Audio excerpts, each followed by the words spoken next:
guys. So I promised that I was going to do a body language sales training. So back in the day, I used to be a hypnotherapist, a therapist that, one of the things that we specialized in is building rapport. And so one of those things that you have to be skilled in is reading people's body language as a therapist so that you can know, what their comfort level is, and you can kind of assess what they're thinking and feeling that they may not be expressing, right, to your face. They may not be forthcoming about how they're really feeling, and their body language can help you better understand that. Now, as it relates to sales or in any given situation, people are always telling you how they really feel based on their body language. So today I'm going to talk about the different subtle expressions and micro expressions that you should be aware of when you're in a sales experience. Now, whether that experience is in person or on a Zoom call, I can show you ways of being able to tell whether that person is telling you the truth, if you're making them uncomfortable, if they want to leave, if they like what you're saying, etc. Okay. And Muhammad has his hand like this. So this tells me that he has a lot to say, but he's holding back by putting his hand over his mouth. So these just certain things that you'll just know. I want you to get this inside of you. It's certain things that you'll just know. It's like you have to turn it on, okay? So whenever you are in a sales situation, I want you to turn on this hat, put on the hat of the body language interpreter, right? Because you need to know how to read these signs, right? And it's also good for social cues, for you to be able to properly assess, am I being off-putting? Well, you can tell you can tell. Muhammad folded his arms. You can tell by, if you're looking at the person and they're clammed up like this, then you know that you're being a little bit off-putting. All right, so let's talk about that. Let's talk about some different ways that you can recognize if, let's talk about some bad signs. Let's talk about some bad signs during a sales situation versus the good signs. And then we'll talk about, let's say, in person versus on a Zoom, right? Because we live in this new world now. Okay. So here are some bad signs that you need to pay attention to. Now, let's say you are in person and you are talking to someone about whatever. It doesn't have to be about our stuff. You're going to go on and sell other things. So let's say you are selling a product or service and you're in person. Now, one thing you can pay attention to is that person's feet. Yes, their feet. The feet direction can tell you whether or not the person you are in front of is being turned off by you, or they want to leave, or they want to stay. So let's, for instance, while you're talking to them, look down at their feet briefly. I'm not saying stare at them, but look at their feet. When you look at their feet, if their feet are pointed towards a door or pointed away from you, that means that they want to get away from you. That's a bad sign, right? The good sign is the opposite. If their feet are pointed towards you or close to you, that means that they are drawn in by you and they are engaged with you. So that is a good sign. Look at the feet. I'm writing these things down because I'm just flowing. We talked about feet. Okay. Let's go up a little bit more to the legs. Whenever you're in person and you notice that somebody's legs are crossed like this. Now, sometimes people cross themselves just for relaxation purposes, but sometimes they also cross themselves when they are on the defense, when they don't trust the person and they don't know them very well. So they cross their legs because they're blocking themselves and they're protecting themselves physically from whatever your verbal interaction is being, right? How you can tell if it's due to relaxation versus that person being blocked off from you is this little thing. If they have their legs crossed and pulled back, that means that they are feeling vulnerable, or you're making them feel vulnerable, and they are trying to protect themselves by crossing their legs and drawing them in, okay? If their legs are crossed but sticking out, that's not the same as being drawn in.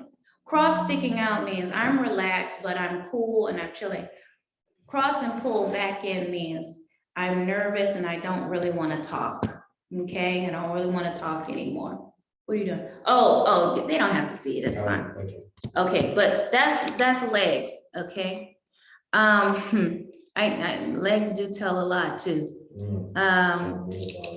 So, all right. Now, you can't see those things when it comes to Zoom. So we can also tell when someone is engaged in person based on their body language on a Zoom. Now, maybe you're able to see, like right now, you can see my torso. If I was laid back like this, the more laid back I am is the more I do not care about what you're saying, okay? I have a really ambivalent, cavalier, halfway really listening attitude. So I'm kind of like halfway in, halfway out, probably just waiting for this to get over, okay? However, if I'm leaning forward in an active listening position, that means, or if I'm leaning forward and resting my chin, that means I'm super engaged with what you're saying and very drawn in and interested. So you want to look at torso position in the seat. Lean back means I don't care. The more leaned forward means I really do care, okay?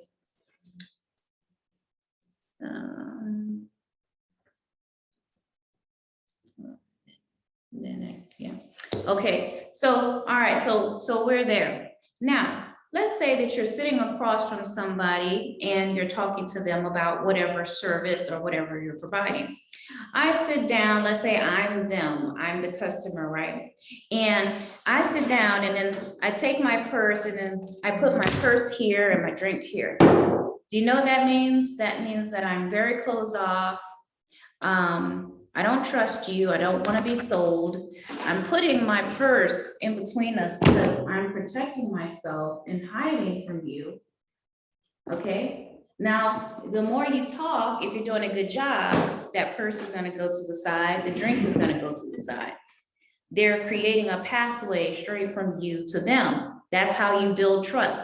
What I'm saying is, as a therapist, if I had someone sit across from me and they have their purse sitting in their lap like this when they sit down, I know it's because they feel very vulnerable and insecure. By the time we're like, 5-10 minutes in, I'm going to expect that they move that purse because they now feel comfortable with me, right? So in the same way, if someone is showing you the signs by putting a purse, a wallet, or a drink in front of you at the table, they're showing you that they're uncomfortable. As soon as you notice that, try to build rapport. And what that means is now you're trying to get that person to like you. You don't want to go into any business while that drink is sitting right here in your view. Do you get what I mean? What I mean by that is you're going to be wasting your time because they don't trust you yet. Every time they drink, they put it right there. They're putting a block between you. Let that block, that physical block, is an intangible block as well. Mentally, they're blocking you. Now, once you get them to laugh, talk about golf, talk about the game, or talk about whatever, now they're going to relax, and they're going to move that stuff out of the way and let you know. Okay, so when it comes to the Zoom, That's one thing that, let's just get that out of the way. You won't be able to tell if somebody's blocking you on the Zoom mentally. So what you want to do is just make sure that they are, first you get them laughing and talking about something else. Okay, that's my first go-to. When I'm dealing with somebody that doesn't know me, and this is their first go around with me, first thing I want to do is get them talking and laughing and smiling. Get them smiling. One way that we used to do this as therapists is basically we would find some type of commonality. Oh, I love that purse. Where did you get it? Oh, you got it at TJ Maxx? Oh, I was there over there last week and they had the best dresses and blah, blah, blah, blah. Get them off their guard, right? You want to distract them from whatever thoughts are making them want to close down. Another way we do that is by mirroring. Now, pay attention to this. You will pay attention to this for the rest of your life after I tell you this. Mirroring is when somebody has studied neuro-linguistic programming and hypnotherapy. Mirroring is a secret thing that mostly only like top tier speakers and therapists know about. It is when you physically imitate someone else because it makes them feel more comfortable. So if they turn to the side like this and you're talking to them, then next 10 seconds, you're gonna turn to the side and mirror and do that. If they pick up their drink and drink it, then about 10 seconds later, you pick up your drink and drink it too. There's many other ways that you can mirror someone, but the more you do this subconsciously, they'll start to trust you because they will think that you're like them, and no one is afraid of themselves. This is an acting trick that I also use to become comfortable with acting in auditions when I'm in front of strangers and going there and being completely nuts. It is pretending that I'm in the mirror. When I'm auditioning, I pretend that I'm in the mirror because no one is afraid of themselves. So the same principle is true when you mirror someone, they will start to see themselves in you and they will not be afraid. And that is why we use that to build rapport. We want the person to see themselves in us so that they can calm down. Okay, when you're dealing with salespeople, people are on the edge because they are afraid that you're going to weave some magic charm on them, and then you're going to put them under a spell to get them to sign up for some lifetime subscription that they can't get out of, and you know they're scared. So that's what you have to do. You have to make it very easy, and this is why I follow my expert strategy. I am not a salesman, I am an expert, right? I am a friend, I'm an associate, I am not a salesman, right?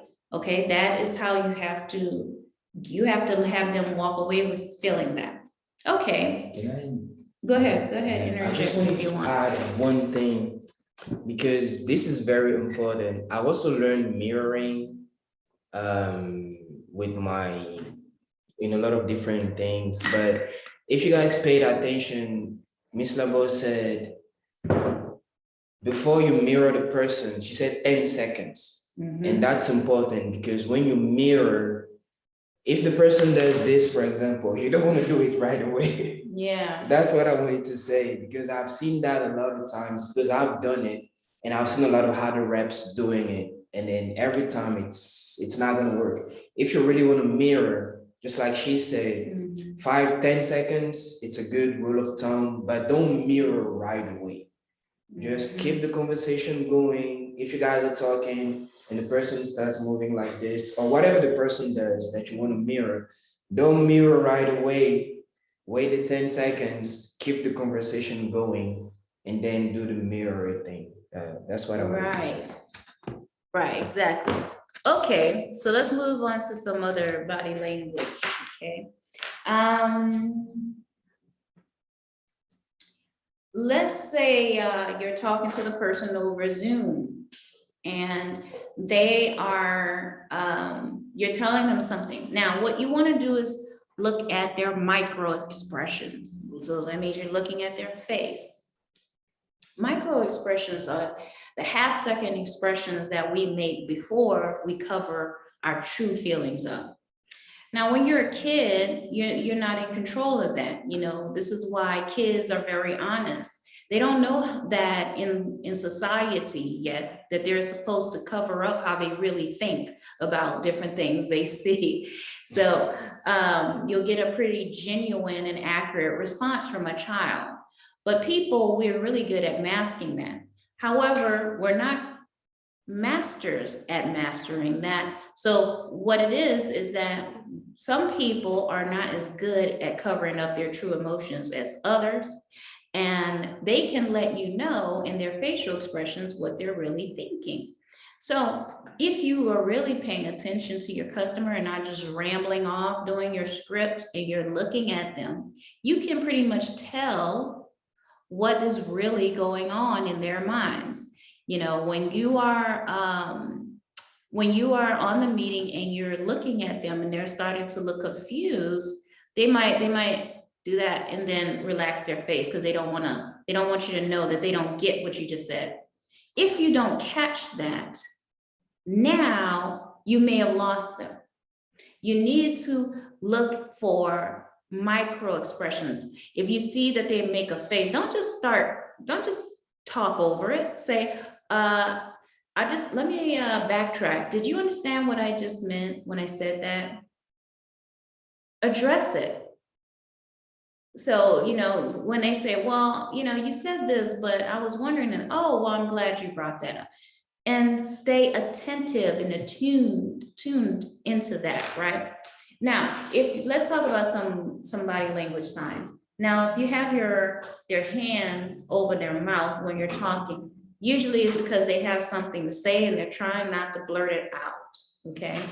If they touch their nose, mouth, or any part of their face when they're talking, usually they're lying about whatever it is that they're touching their face about, okay? When they're saying something like, yeah, I went to the store the other day and yeah, it just took me a long time and I just lost track of time. They're lying, okay? This is just the body's natural way of trying to keep ourselves from spilling the beans, right? Another way you can tell is if they look to the right when they're talking, right? When you look up, looking up is I'm trying to remember, like, what happened yesterday? What happened? If you look to the right, you're trying to remember something you heard. If you're looking up, you're trying to remember something you saw. If you look to the left, that means you're trying to make up something that you want to say happened, right? Also, if you look down when you're talking, it means that you're ashamed. And sometimes if they look down long enough, that means that they're feeling emotional and they're, you know, probably going to cry. When you're talking to someone, you want to pay attention to their eye direction. You want to pay attention to whether they're stuttering or not. Stuttering usually means I'm lying. Another thing that means I'm lying is giving too much information. Now you have to assess if this person is just a talkative person or is this person lying. So for instance, they may say, well, I can't buy anything today because, you know, I just don't have the money. You know, me and my wife were shopping yesterday. We brought a brand new car and, you know, we should have went to the other place, but we went to this place down the street and we ended up getting this car and now we're cleaned out and, you know, I'm not going to get paid until next week and we just don't have enough. They're giving you too much. They're protesting too much. They're probably lying. You want to swing it somewhere else. Folded arms generally means that I am not persuaded. I am turned off by something. I don't trust you. I really don't trust you. That's what folded arms means. It means I'm defensive. If you want to look at folded arms and folded legs, then definitely you're dealing with somebody who doesn't trust and probably doesn't care about what you're saying, right? You know, whenever you're talking, talking about sales, you may have more than one person you have to win over. So if you are in a room full of people that you have to sell, that means you have to pay attention to a lot of different people. If you have a lot of, like maybe if you have a husband and a wife in front of you, husband and a wife, the wife is loving it, the husband isn't loving it. His feet are pointed that way, her feet are pointed towards you. She's smiling, he's frowning. She's engaging, leaning forward, he's folding his arms. You have to, don't keep selling her, she's in love with it. Start to sell him. You see, because he's the one that's skeptical. Pay attention to the skeptical one, because the one who's in love with it, they're gonna keep talking about it. You already won them over, so now divert your attention. Pay attention to all those people. So I'm gonna call this one part 1. Maybe we will do a part 2, but this is a general part 1 of body language in sales. I hope you guys enjoyed this training, and if you have any questions, let me know. Thank you.